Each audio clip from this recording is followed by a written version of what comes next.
for today so far at Nationals? John Riley. John Riley. Keep going.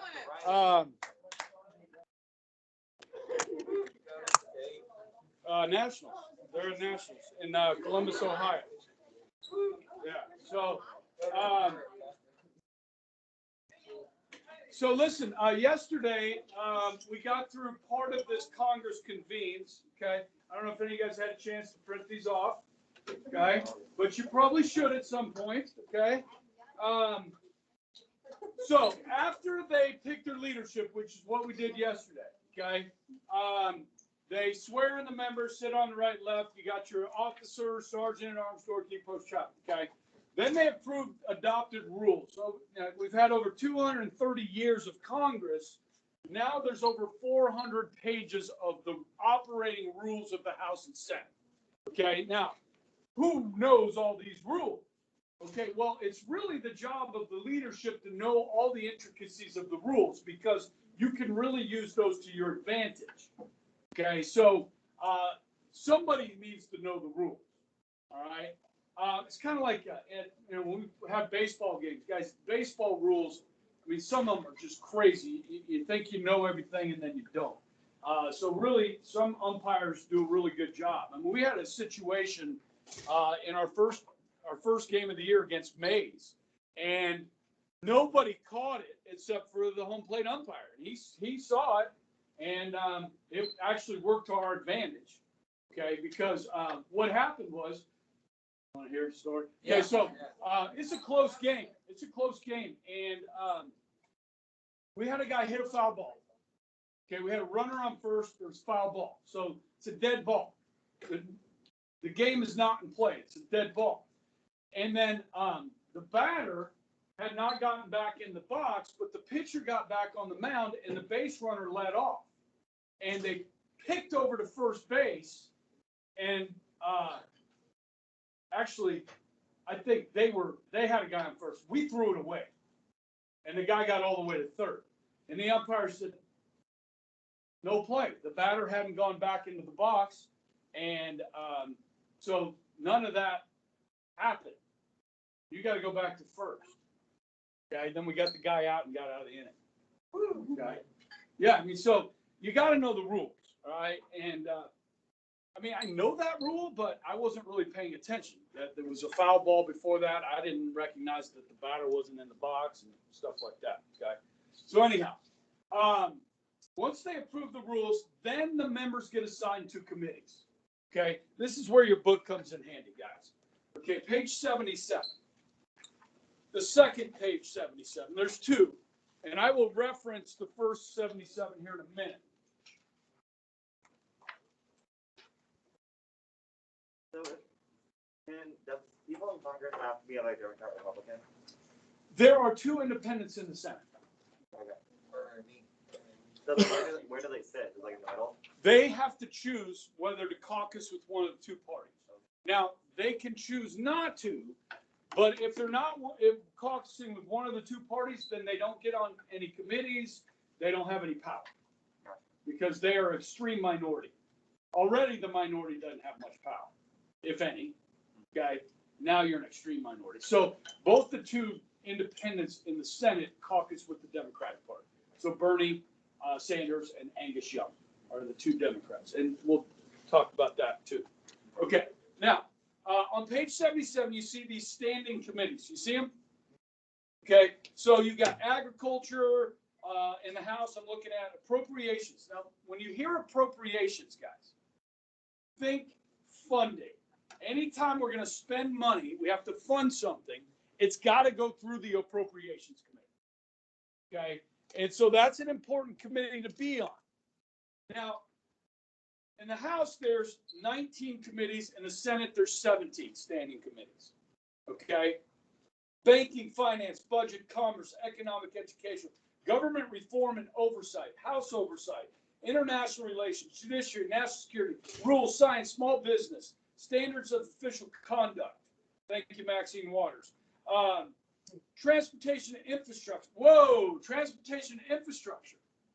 That one could come into play, huh? We're talking about the $2.3 trillion, dollar infrastructure plan. You been hearing about this? Have I talked about it? Okay. Well, that's going to go, they're talking about that in Congress right now. $2.3 trillion. Okay. That bill will likely go to that committee because it deals with transportation and infrastructure. Okay.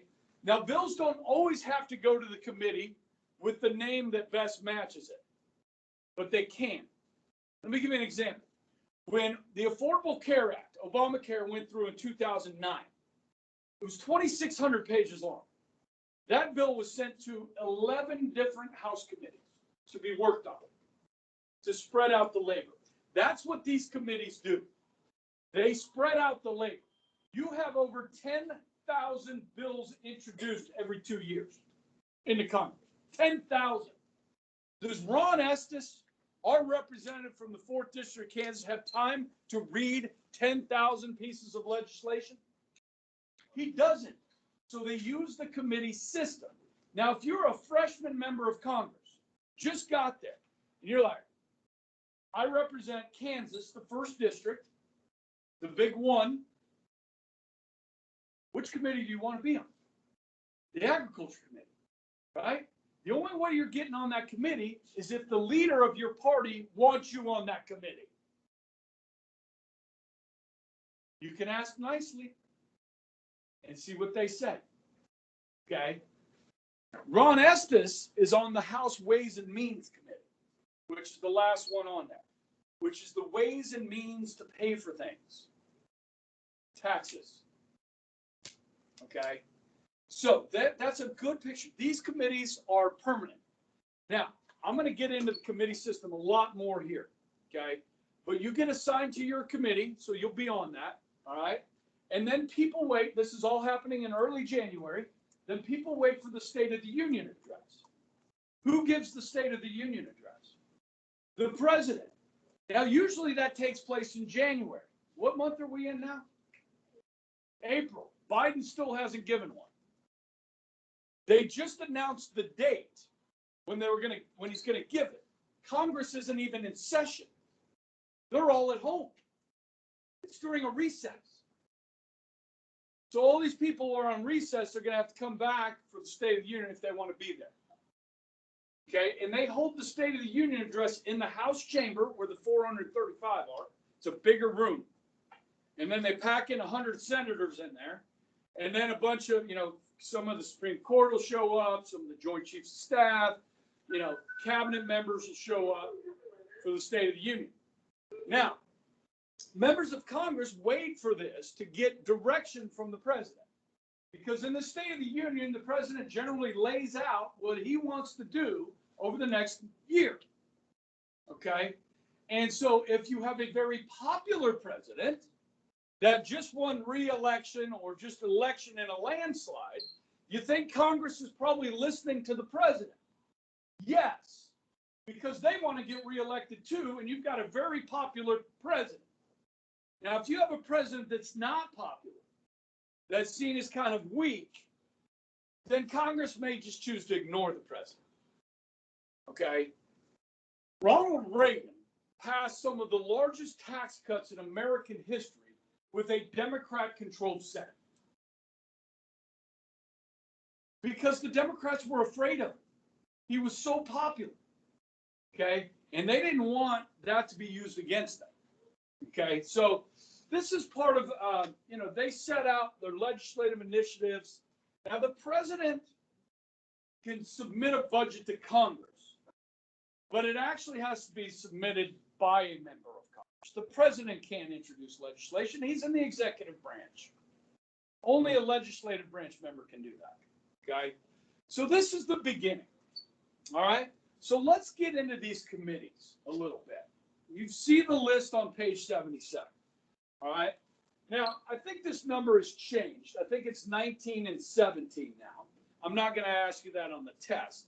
There are more in the House because there's 435 people. In the Senate, there's only 100. So in the Senate, you're going to have to serve on at least 2 of these standing committees. In the House, you're only required to be on 1 of these standing committees. And here's kind of the numbers that you'll see and this should actually be 13, because you need an odd number on these committees, okay? Because you don't want tie votes in your committees. Yeah? All right, I'm losing Connor. All right, now, here's the thing. On these committees, let's say we're talking about the House Agriculture Committee.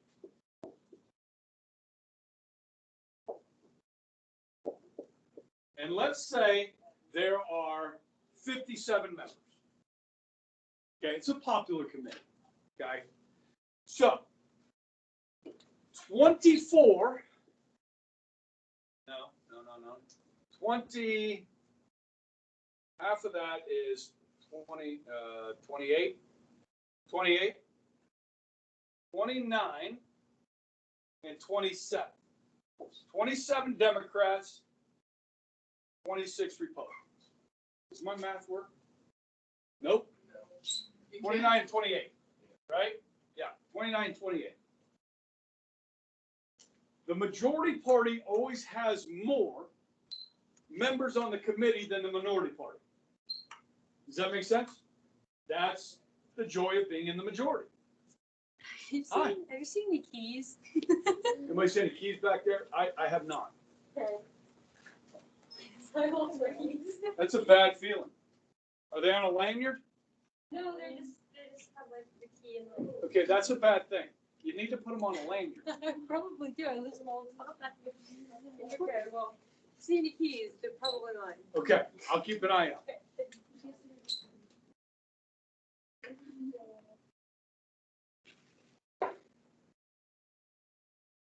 If you put them on a lanyard, you know, they're kind of like, they're harder to lose.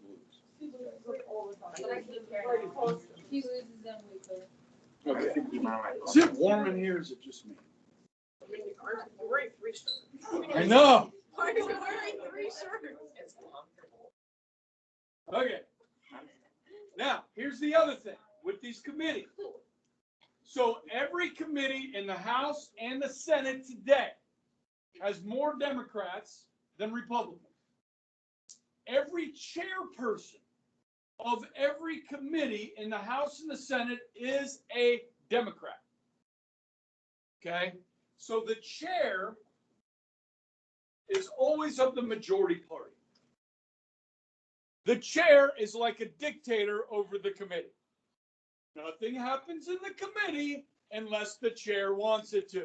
The chair controls the calendar.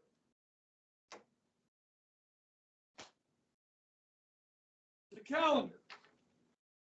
Let's see. This bill was sent to me. Hi, how are you? This bill was sent to me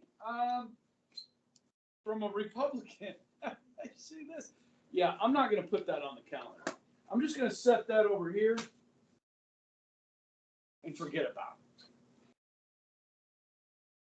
This bill, Nancy sent me. Ooh, okay, let's see. What's today? All right. I'm going to get that on the calendar next week. That's what the chair does. Okay? If the chair doesn't like it, it dies. There's a term for that. It's called pigeonhole, which we'll talk about later in the notes. Okay?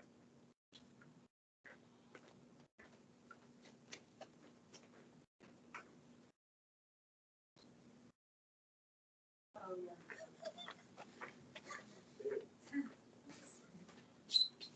Okay. So proportional. Now, right now, guys, in the House and Senate, if you look at page 74, right? The box on 74, it shows you how many Republicans and how many Democrats. We know the Senate is 50-50, right? The House right now is 218 to 212. 218 to 212 with 5 vacancies. Okay? So, proportional to the percentage. Now, if the Democrats had a big advantage, a big majority, then this may look like 30-27. You know what I mean? If it was a big majority, okay? So it's proportional, okay? Now, these committees do most of the work. These are things we're going to be talking about when how a bill becomes a law. Hearings, reviews, markup sessions, okay? We'll go over that in a little bit later, okay? So you have these committees. They divide up the labor. It's just like, I don't know. Do we still have student council here? No? But we have the president. We have the president. Do you have like a council that helps you? It's the coordinators. Okay, so, and everybody's got their own duties. They have things they have to do. You have your job, your vice president has their job, and so you divide the labor up, okay? We have committees here at school. So like, there's the social committee for the teachers. There's the wellness committee. There's the angel committee. There's a bunch of them. I never get on anything that's going to require me any work. I do enough crap around here. I don't need more work with one of these committees. So Already a landscape. I was on the angel committee with like 3 other teachers for like 10 years. Okay. We sent cards to people like somebody had a baby or somebody died in their family, so like condolence cards and stuff like that. That was the angel committee. Now I'm on the wellness committee and we've met twice this year. Okay. And I'm well with that. Okay? Yeah, so listen, you have committees. Now, some of those committees are kind of important. Mine are not. Okay? But I'm on the principal council, which has a role. I'm one of the department chairs, so I have a role to play. Okay? And they seek out my opinion sometimes. Do they listen? Generally, no. Okay? So, but I tell you what, with the whole pandemic and we had a committee that was formed to return to school. What was that school called? Reentry committee. I think your mom was on that, Brody. Yeah, so they really did listen to us. I mean, we put together the hybrid schedule, whether you liked it or not. We did it. Okay, that was us. Okay, and I was one that really favored 4 days a week instead of 2 full days because I wanted my kid to be in school, as much as possible. Every day if possible, or at least 4 days a week instead of 2 days a week, because you knew what would happen. You guys would go out and get full-time jobs if you only had school 2 days a week. And we would lose the focus of education. Was it hard? Yes, it was hard. Okay, but we made it. We're almost there. Okay. All right. So now you got subcommittees, guys. There's about 175 subcommittees. All standing committees have various subcommittees. So we're talking about the House Ag Committee. Okay, let's talk about that. Now, the House Ag Committee may have several subcommittees, like imports, exports,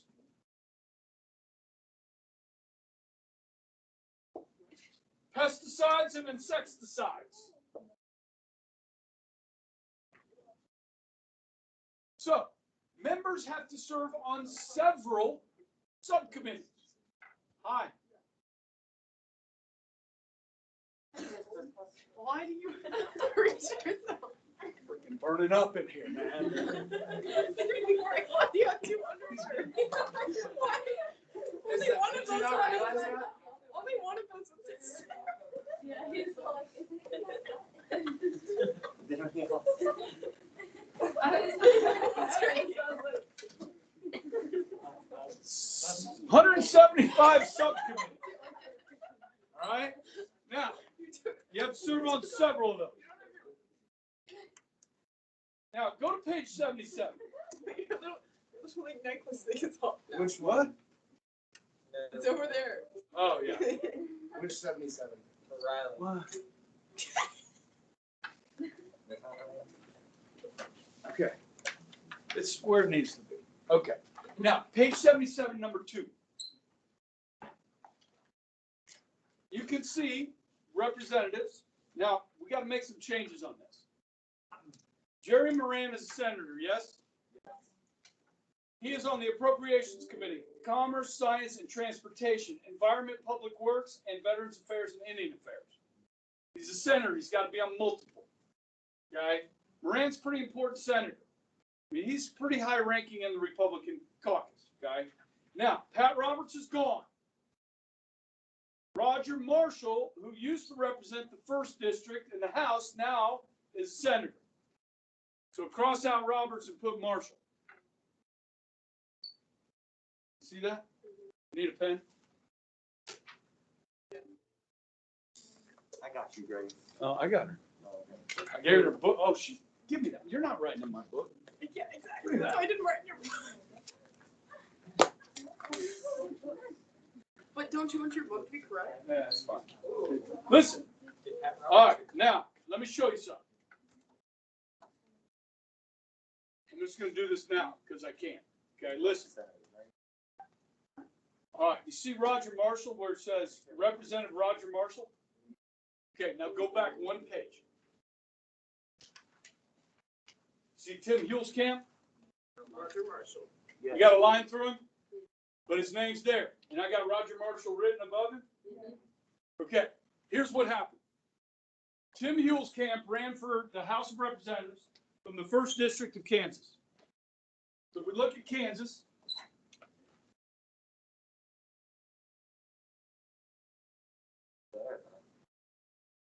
one, 4, 3, 2, 3, 2. Okay. Now, Tim Hulskamp ran in 2010 for the House of Representatives for the 1st District. Okay. He was what you would refer to as a conservative, a right-wing conservative Tea Party type candidate. And he said, when he ran for office, he said, I'm going to go to Washington and I'm going to stop the insanity of all this national debt, increasing the debt, all this spending and so forth. We're going to cut government. Okay. That was 2010. Obamacare was passed in 2009. And then 2012, the Republicans controlled the House. The Speaker of the House was a guy named John Boehner of Ohio. He was a Republican Speaker of the House. So Hulskamp worked for him. He was the leader. John Boehner needed to increase the national debt. Who controls the purse? Congress. More specifically, the House that John Boehner's in charge of, a Republican. And he wanted to increase the debt limit from 12 trillion to 13 trillion. We're at 28 now.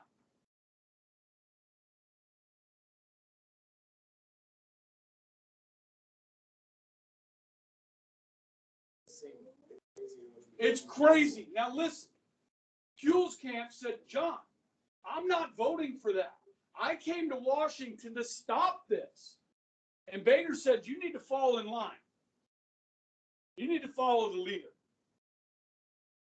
Hulskamp went public, went on Fox News and said, this is insane what we're doing in Washington, increasing the debt limit every year. John Boehner kicked him off the Agriculture Committee. Okay? So when Tim Hulskamp ran for re-election, representing the 1st District, there was another guy that ran against him, a doctor named Roger Marshall. And Roger Marshall said, Tim Hulskamp got kicked off the Agriculture Committee, can't go to Washington and get along with his own party. Now that's my kind of guy. I'm like, I wish I lived in the 1st District because I'd vote for that son of a gun again. But Roger Marshall hammered him on this. I mean, you got to be on the Agriculture Committee if you represent the 1st District, right? You're not being represented. Elect me. I'll get along. I'll get back on the Ag Committee. And Marshall won. Served a few years in the House and then just now was elected to the Senate. Okay? That's why I kept page 77. 2 of them. Just for that one example. Because it's important. These leaders of these parties have so much power over their members. You follow me? You got to play along. Guys, there's a vote. I took a picture of this on Twitter last night. Just to tell you. Now, it's crazy, man. Come on now. Tell me if you agree with this amendment. This was proposed by Ted Cruz. Okay, now, just because it's Ted Cruz, some people are going to be like, I'm not voting for that. But this was an amendment to a bill that was voted on yesterday in the Senate. The amendment, which would change the bill to add this to it. That's what an amendment does. Why? Stop moving around. This is what the amendment says. to prohibit federal funding for any institution of higher education, so any college, university, that discriminates against Asian Americans in recruitment, applicant review, or admissions. 49 Republicans voted yes. 48 Democrats voted no. Now, you guys know Harvard and Yale and some of these schools are discriminating against Asian Americans because there's too many. Why don't we threaten withdrawal of federal funding from these institutions if they continue to do this? Haven't we been trying to fulfill the 14th Amendment of equal protection under the law? That we don't mistreat people based on their race? 3 senators didn't vote. Okay. Yeah, it's just one example. It came from Ted Cruz. Chuck Schumer says, hey, listen, guys, don't vote for this. Don't vote for this amendment. And they follow the leader. Even though many of them are probably thinking, you know, this is wrong what's happening to Asian Americans. But they're following their party, following the leadership of their party. Okay? And that's politics, and sometimes it sucks. Okay? Excuse my language. All right. So those are, then you have subcommittees. Sorry, I keep, okay, so subcommittees. So you have several of these. Okay? These are where people become experts. Okay? And based on looking at the committees that Jerry Moran sits on, or excuse me, Ron Estes sits on in the House, I think this guy might have had a previous life as an accountant or a tax attorney because he's on a lot of those types of committees. So that's kind of maybe like his specialty.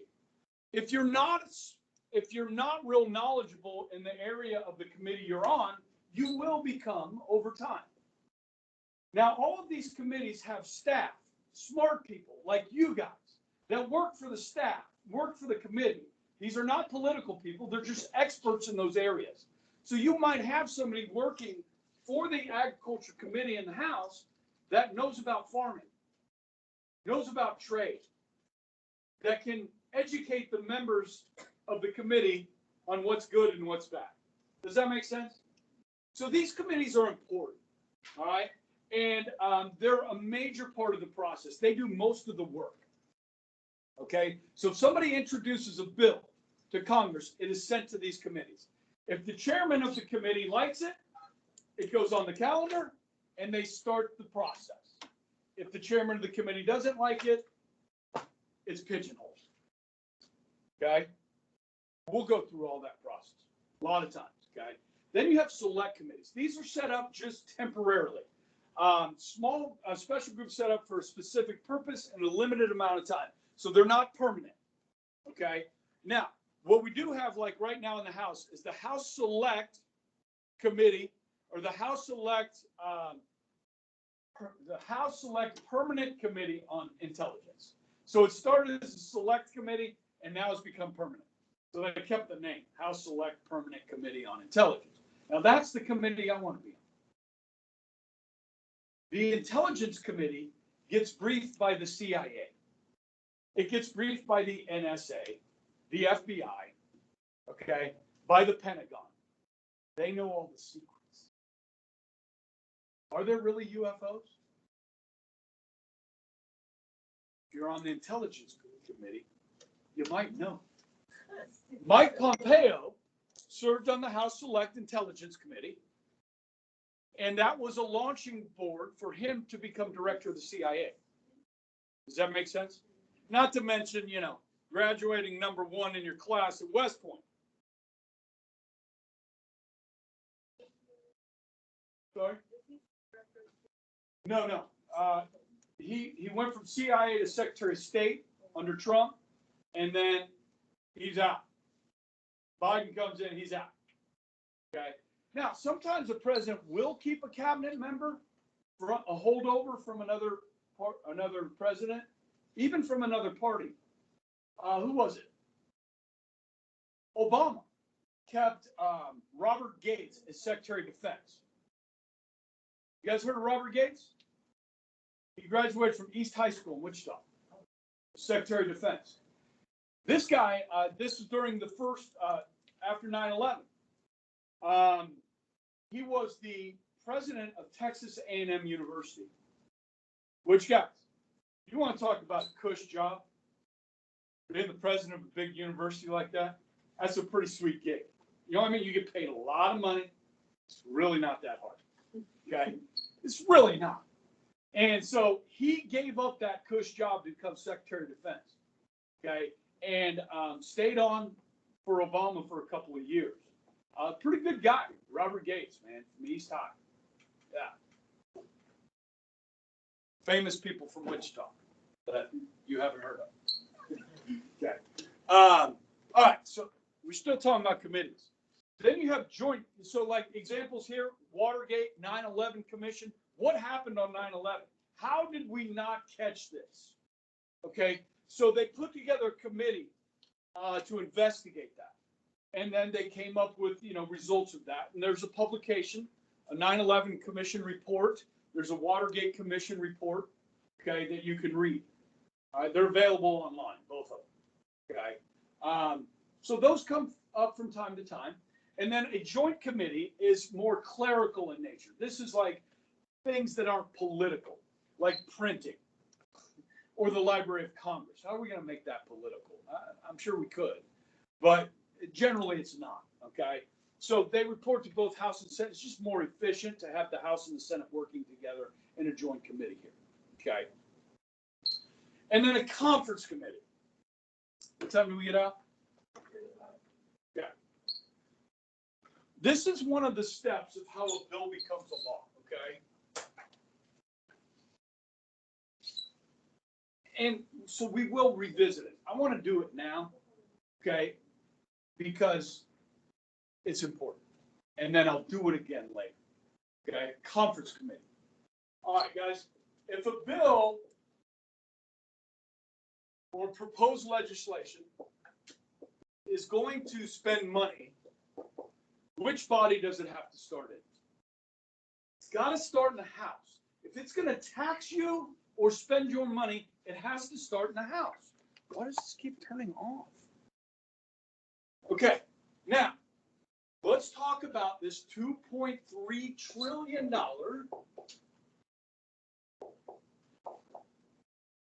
infrastructure bill.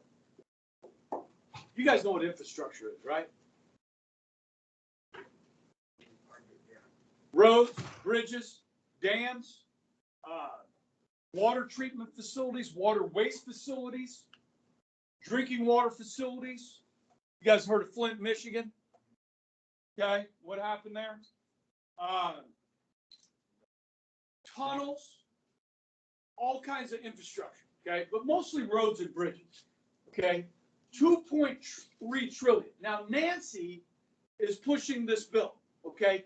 Guys, just like the COVID relief package, the 1.9 trillion we just did, a lot of this has nothing to do with infrastructure. You understand? It's a bunch of Green New Deal stuff. And a lot of like very broad language that you're like, what, wait a second, what does that mean? Okay, so Senate Republicans are already countering, saying, look, we want infrastructure done too. This is what we're willing to do. Now, the Republicans aren't in charge. Okay, but if they want Republican votes, they got to listen. Okay, so let's say this bill is introduced. It goes to there's a committee called Transportation and Infrastructure, right? Committee, okay? And guys say there's 31 members of that committee. So Nancy, they write this bill, they introduce it, it gets sent to this committee, okay? These people study it, they work on it, they change it. They have people, experts come in and talk about it. And then they finish the bill, and they either pass it or they don't. So they pass this, okay, out of the committee. Then it goes to the full House, 435, okay, and it passes. All right? What you have now is version 1. of the infrastructure bill. Then you send it over to the Senate. Democrats are in charge there. Now, the thing is we're going to learn, guys. The rules in the Senate are a lot different than in the House. So members can change this bill very easily. They can add things to it. They can take things away from it. So the Senate tends to be a little less radical than the House. So let's say that Senate works on this, and the Republicans and Democrats work together in the Senate on this, and they come up with a $1.3 trillion infrastructure bill. Now, this was over in the Transportation Committee, okay, in the Senate. They worked on it, went to the full Senate, passed here, passed the Senate. This now is version 2 of the infrastructure bill. Everybody follow me? Now, what do you send the president? The 1.3 or the 2.3? The president's up here. What do you send the president? You can't send him anything, because the same exact bill has to pass both houses. This is what a conference committee does. So here in the middle, you're going to take members of the House and the Senate from the committees that worked on them. So these members are very familiar with this legislation. You follow me? They've done a lot of work on this. So they know it. So they're going to get together, and what's their role going to be? To do what? What's the conference committee's challenge? What do they got to do? Come up with one bill or compromise. Or another term is reconcile the differences between the two bills. Now, what would be a good compromise between 2.3 and 1.3? Well, we're going with 1.8. Okay? $1.8 trillion infrastructure bill. Can they send this to the president? No. It's got to go back to the Senate. It's got to go back to the House. Now, listen. Chances are, if it makes it to a conference committee, it's got a good chance. It's got a good chance of passing. Okay? Goes back to the House, Senate. Version 3, right? This is version 3. Goes to the president. And the president has 4 options. You know 2. He can sign it, or he can veto. As Coach Lawbone would say, the V word. Okay? All right. Guys, that's your committee system. Yeah.